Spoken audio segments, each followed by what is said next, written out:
Hi everybody, I'm Jared Pike. This is Shell Point Today for Thursday, February 20th. On today's show, Phyllis Langberg shows us some amazing photos of the Ospreys that nest right beneath their window in Sundial. We'll also meet David Parton and see some of his amazing woodworking creations that are not only beautiful, but practical as well. But first, let's get a Thursday news update from Rochelle Chernowski at the news desk. Rochelle? Thank you very much, Jared. We start today with two events you need to know about. Our Academy series on Shakespeare continues celebrating his 450th birthday. Ray Boyce of Rosemont traveled to Oxford to study the Bard, and he brings his expertise to all of Shakespeare's genres. This morning he focuses on the tragicomedy, plays that combine both tragedy and comedy. The class starts at 10 a.m. in the Grand Cypress Room. And then our birding experts will welcome a visit from Rachel Fries, research ecologist for the Eco Studies Institute. She'll share insight on the birds we see every day here in Southwest Florida, and some rare birds that you may only see once in a blue moon. For example, have you ever seen a mangrove cuckoo? You'll have the chance at this afternoon's event, Southwest Florida Birds, happening at 2 p.m. in the Grand Cypress Room, and all are welcome. There's more Academy news on the horizon. We had a great turnout last month for our event at the Friendly Dog Park, which we called Yappy Hour. Now our friends from the Indian Creek Pet Hospital are coming back to talk about keeping your pet healthy. Now you pet owners may say, hey, I know my dog or cat and what makes them happy. But there's a lot you may not know about keeping them healthy, especially here in Southwest Florida. Learn more from an expert, Dr. Jonathan Shivers, from the Indian Creek Animal Hospital at next week's Healthy Pet Seminar, taking place on Tuesday at 1 p.m. in the Grand Cypress Room. Sign up by calling the Island Service Desk at 454-2282 or the Woodland Service Desk at 454-2054. And by the way, while pets are welcome in the Friendly Dog Park, this event in the Grand Cypress Room is for humans only, please. Now speaking of animals, we've all seen the ospreys that fly over Shell Point. But have you ever seen them like this? These amazing up-close photos of an osprey nest were taken by Jerry and Phyllis Langberg, whose apartment in Sundial overlooks the nest. See more amazing photos and follow the drama of the osprey family at an Academy event called Empty Nesters. It happens Monday at 2 p.m. in the Grand Cypress Room. Here is a preview. Hello everyone, I'm here today with Phyllis Langberg of Sundial. We're talking about a program she's going to do for us in the Academy, Empty Nesters. Thank you for joining me, Phyllis. Pleasure. I love the title. We all know what empty nesters means by our age, right? Right. And now you're giving us a different look at empty nesters. Yes. It's kind of a funny story. We lived in Fort Myers quite a while, and we knew about Shell Point. And when we decided to come over and look at a place to live, we never meant to move here right away. We thought, like a lot of people do, we would get our foot in the door with a very small unit and then at some time move here. When you were ready. When we were ready. And we were just getting ready to go back and sign papers for the smallest unit we could get. And our salesperson said, well, there is one unit, and you've told us you're interested in bird watching and photography, and it's right near our osprey nest. So would you like to see it? And of course we said yes, and he brought us to the 4th floor Sundial, and the apartment was all torn apart, and there was the osprey nest. And Jerry got little stars in his eyes, and we said, if we don't take this now, we might lose the opportunity and we'll never come again. So we decided to move right away. And we never looked back. And at that time, there was not much going on in the nest. But we moved in, and we started to live 3 years ago, in February, in the unit.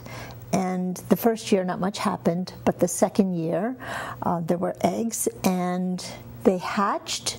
And the very first day, around 24 hours later, something happened. We went out to eat. We brought some friends back to take a look. And by the time we got back, there were some sad-looking parents crying, no babies, no shells, nothing. It was a terrible, tormentous rainstorm, and we didn't know what happened. So we anxiously awaited, along with all of our neighbors, and I think half of Shell Point, to see what would happen next. And last year we had a great success. There were 3 eggs in the nest, and Jerry said, if you'd like, I'll set the camera up and help you if you want to take pictures. So we got the big lens out and aimed it towards the nest and waited. And there were 3 eggs in the nest, and they hatched in 2013. It was February 1st, 2nd, and 4th. And I have no scientific knowledge about birds, certainly not about ospreys. But right now, they've become my little friends, and now we're on next year's family. I just went away for a couple days and saw them sitting again, so we'll see what happens this year. But my talk is going to be about that. How wonderful for those of us who don't have that 4th floor bird's eye view, that we're all going to be able to see this progression of the eggs to the chicks to the birds. Right. That's wonderful. Thank you so much for your bravery to say, I will share this with all of Shell Point. We're delighted. I hope you join us for this rare and wonderful opportunity to see the ospreys from the egg on their progression to a bird and the empty nest. And now Jared is here with some amazing woodshop creations. Jared? That's right, Rochelle. The guys in the wood shop create all sorts of items, from pieces of furniture to children's toys to bona fide pieces of art. And then there are some that include all 3. These items are absolutely unique pieces of art, each one different from the other. But they're also practical. They contain hinged doors, hooks, pockets, drawers, cabinets, and other holders that make them functional in his apartment as well. They're not pieces of furniture for sale. They are pieces of art that David Parton created for his home. And what amazing artwork they are. We asked David to show us some of his creations. I really got started by watching my father make several additions to our home when we were children. And then I took a class in woodworking in high school. And since then I've done wood projects whenever I could.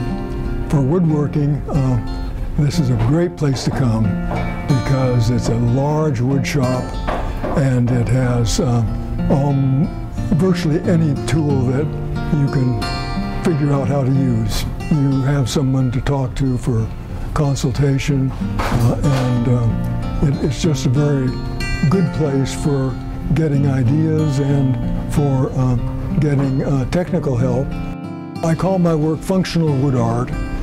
And what I mean by that is that the pieces that I build can be used for some purpose. Typically, they have some hooks on them to hang your dog leash, hanging a cap or umbrella, and usually there's some sort of a covered area or door opening into a place to store items that you might want to keep. This piece was inspired by this piece of smalted red oak, and the wood on this side here came from the rest shelter built out on Shell Point Boulevard. For function, we have some storage, key hooks, and you can throw coats on the top of it. This one here in the corner was designed to provide a spot for a cherished abalone shell, which we've had for 40 years. Both sides open up, and the shelving inside are slabs of the base of a juniper tree. This piece was inspired by the panel here, which looked to me like a spring motif of a plant sprouting, and so we let it come up through the door here, and it serves to store CDs, This whimsical piece, it's a foyer piece that has some storage. This is our butler, and his arms are outstretched and his palms are up in order that he can receive any token of appreciation that you may have. I made this door and it needed a home, and so it now provides the cover for shoe storage, display area for a vase or flowers or any treasured object, which is something I try to build into as many of these pieces as possible, is an option for the individual owner to decorate them. This piece was contributed by a variety of people. This was also a donation. It's a burl with an embedded piece of granite, perhaps. This whimsical piece started with this face, which clearly had a mouth and a couple of eyes, and inside is storage for keys and cell phones. There are a couple of small shelves inside, and then you can see on the back here the hooks for hanging umbrellas, whatever.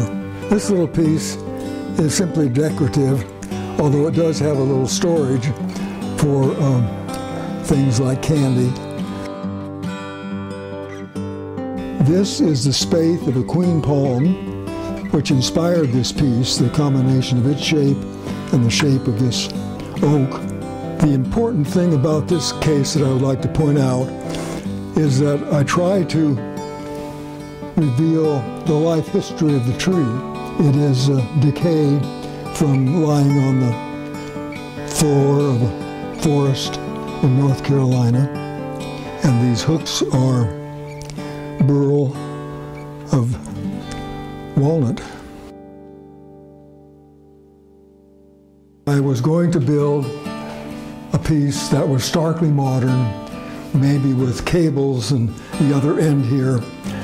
So I built this side here with the theme of branches at the top and roots at the bottom, so that for me it represents symbolically the beauty of trees.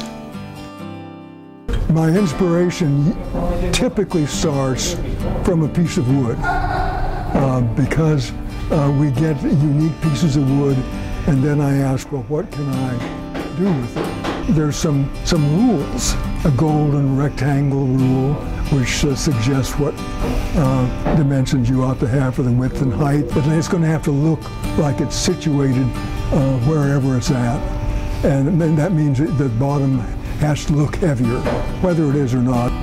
The big thing is the wood, because each piece is different, and it's fun to try to expose the individuality of the wood. I'm always surprised as to exactly how something turns out, because I have to adjust as things go along, because I normally don't have more than a sketch, and sometimes I don't even bother with that. When some striped mahogany came in to the shop, that I would make a couple of these little tables using that striped mahogany.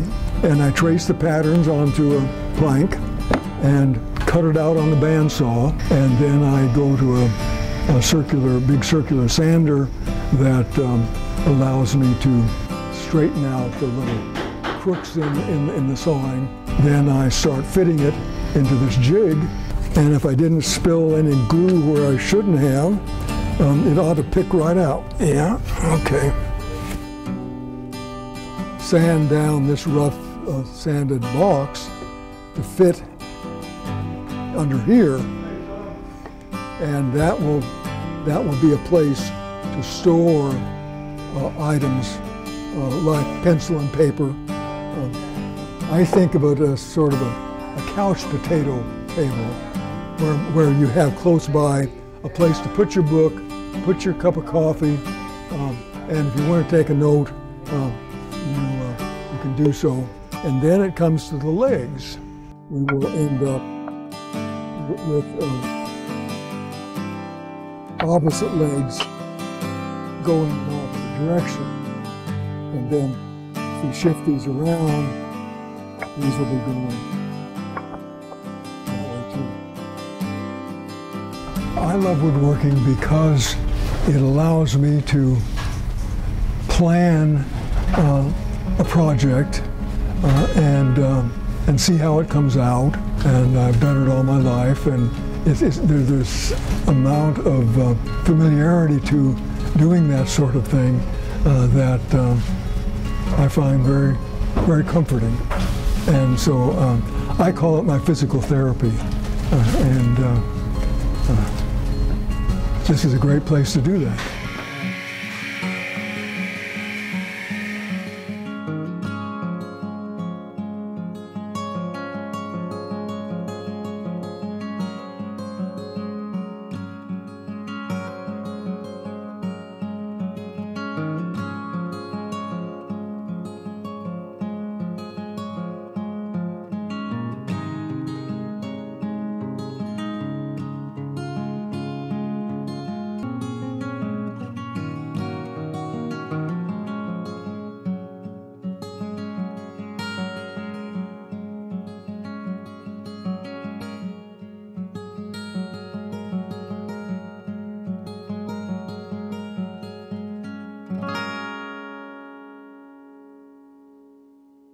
Have you seen more unique creations like this? Well, we want to know about them. Contact me, Jared Pike, by phone or by email, and let's showcase some of Shell Point's amazing artisans here on Shell Point TV. Now, it's time to cover all of today's happenings, followed by your Academy news, menus, and Village Church connections. Welcome to the Happenings segment of Shell Point TV. I'm Bev Chandley, and this is Leslie Brand, and we're going to go over the activities that we offer for you here today. We're going to start out bright and early at 7:15 with the Health Connections class. This is Bend, Breathe, and Balance. That's at the Health Club on the island. Then we move to 8 o'clock for the Men's Golf Association. They'll be at the Shell Point Golf Club. At 8 o'clock, we have the Round Robin Doubles Tennis going on at the Woodlands Tennis Courts. Then we move to 9:30. Current events will be discussed at the game room of the Woodlands. 9:30 is also the time for the ladies' match play tennis at the Woodlands Tennis Courts. At 9:30, the paddlers will be heading out from the kayak storage facility for their weekly trip. You do need to have your own boat for that. And also at 9:30, we have Samba, the card game. That'll be in the Sable Room at the Woodlands. At 9:45, we have Introduction to Beginning Line Dancing in the Health Club. 10 o'clock, the Suzy Q heads out to Woody's on Pine Island for lunch. You do need to sign up for that. And we round out our morning at 10:15 with Basic Line Dancing in the Health Club. Take it away for the afternoon, Leslie. Well, Bev, we're going to start at 12:45 with Mahjong in the Library Lounge. 1:15, the Butterfly Garden Committee meeting in the Butterfly Garden on the island. 1:15, we have Shuffleboard at the Shuffleboard Courts. 1:15 is the Spot Play Readers in the Osprey Room. At 2 o'clock, we have an ecologist, Rachel Fries, coming to do a presentation in the Grand Cypress Room at the Woodlands. Make sure you stop by. 2:15, the Computer Club in the Manatee Room on the island. At 2:45, we have a Health Connections Balance and Mobility Training Level 2 in the Health Club. That class is currently full. 4 o'clock is the Seamstress for their weekly service in the Osprey Room on the island. 4:30 is the Alcoholics Anonymous meeting in the Sable Room at the Woodlands. 6 o'clock, we have the games afoot at the Gulf Shore Playhouse in Naples. Court pickups start at 6 o'clock on the island. 6:15 at the Woodlands. 6:30 at Eagles Preserve, and sign-up is required. 6:30 is Pinochle in the Library Lounge on the island. And we're going to end the day at 7 o'clock with the Trailblazers Bible study in the game room at the Woodlands. Thank you for tuning in with us today, and we hope to see you right back here tomorrow for the weekend edition of Shell Point TV. Hi, I'm Terry Kolath with your Academy information for Thursday. At 9:45, Quicken will be taught in the Computer Teaching Center on the island for those who have signed up. At 10 o'clock, Shakespeare, the Tragicomedy, will take place in the Grand Cypress Room of the Woodlands, and sign-up is required. At 1 o'clock, our story writing class continues in the Buttonwood Room of the Woodlands. And at 1:15, the Facebook class continues in the Computer Teaching Center on the island. At 2:30, Talking is a New Typing, a dictation class, will take place in the Oak Room of the Woodlands, and sign-up is required. I'd like to take a moment to talk about some volunteer opportunities with our Pavilion Auxiliary. If you would like to greet and assist visitors to the Pavilion, consider serving as a receptionist on Friday afternoons from noon to 3. We have many more opportunities, so please give me a call if you have any questions, or please attend our orientation. All you do is look at the last page of the weekly reminder for how to register. The next orientation is Friday, February 28th. Thank you for all who volunteer with the auxiliary. Menus for Thursday. In the Crystal Room, the Crystal Platter is garlic sesame chicken with lo mein and stir-fry vegetables. The dinner special is the Crystal Carving Board for $11.95, and the soup of the day is broccoli cheddar bacon. In the Island Cafe for lunch, enjoy a chicken tender wrap with onion rings for $7.25. The dinner special is Thai night for $8.25. Dinner specials in the Palm Grill are New York strip for $19.95 or baked lemon flounder for $15.95. All menus are available 24 hours a day at www.shellpoint.net. Hi, welcome to Village Church Connections. I'm Andy Hawkins, the senior pastor of the Village Church, and I'm here with Tim Stephenson. Tim is the director of the Legacy Foundation here at Shell Point, and that's the hat that he wears that most of you perhaps know. But we're not going to talk about legacy things today. We're not going to talk about numbers. We're not going to talk about money. We're not going to talk about any of those things, really. We're going to talk about a conference that you're involved with here in Fort Myers that's called Man Up.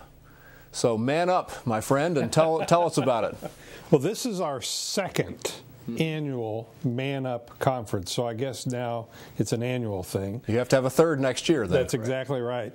A little over a year ago, we got together with a desire to bring men in the community together and do some man things, bring some people in that would help us engage with life, engage with our families, and have some time with other men, and have a desire to build our relationship with God.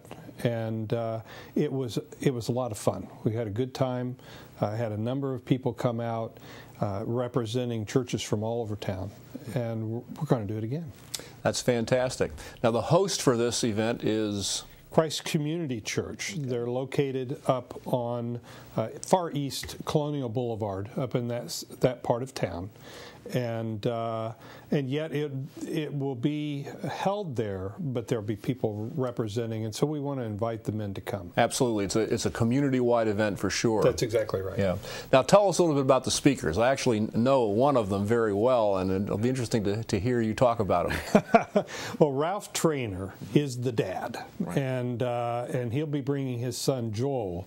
Ralph is a great guy. He has actually spoken at Shell Point at the Village Church before, and so there are a number of people who know him well. From my perspective, he is the quintessential communicator. He's a lot of fun. He understands the Bible well. He understands men well. He is able to communicate at a level that really connects with our head and our hearts. Yeah. And he's bringing his son Joel. Now, Joel, from my perspective, was the young guy that played ping pong with my son at camp. And so I remember him a little differently, but he's been been recently married, and he's the associate director of a camp out in Missouri. They're from Branson. And I'm looking forward to the interplay between Ralph and Joel. That should be a blast. It should be. When's it taking place? It will be Saturday, March 8th. We'll start it at 8:30 a.m. with a continental light breakfast, but the real program will start at 9, and we'll go until 12:30. We're not serving lunch, but we'll go throughout the morning. Then we'll call it there about 12:30, and men can get back to their day. But it will be a memorable event. It'll be a good time together on March 8th. That's terrific. Well, I'm sure a lot of folks, men, are going to be looking forward to joining them. As a matter of fact, we have a card that advertises the events, and we have those in the foyer in the village church. So if you come to the village church, you can stop by, pick up one of these, get some more information, and information about how to get connected and registered. That would be there as well. And my understanding is they'll just take the $20 entry fee at the door. It's meant to be a very simple approach. And so there's not a complex registration and sending money in advance, but we do need to collect a little money to pay the expenses to fly the guys in. Sure, that's exactly right. And from what I understand in the promotional materials, if that's an issue with somebody, just show up, right? That's correct. That's great. We don't want anybody away because of finances. That's great. Well, we're looking forward to it, and we're glad that you're here, Tim, to help tell us about it. And so we trust that many of you men out there will be interested in joining the Man Up Conference March 8 in the morning, and you'll find that information available at the Village Church, and look forward to seeing you perhaps at not only at the Village Church, but perhaps at Christ Community Church on March 8. God bless you all, and hope to see you soon. We're glad you joined us for today's show. Tune in tomorrow as Charlotte Stemple previews an academy class and something we all may need to do at one point: public speaking.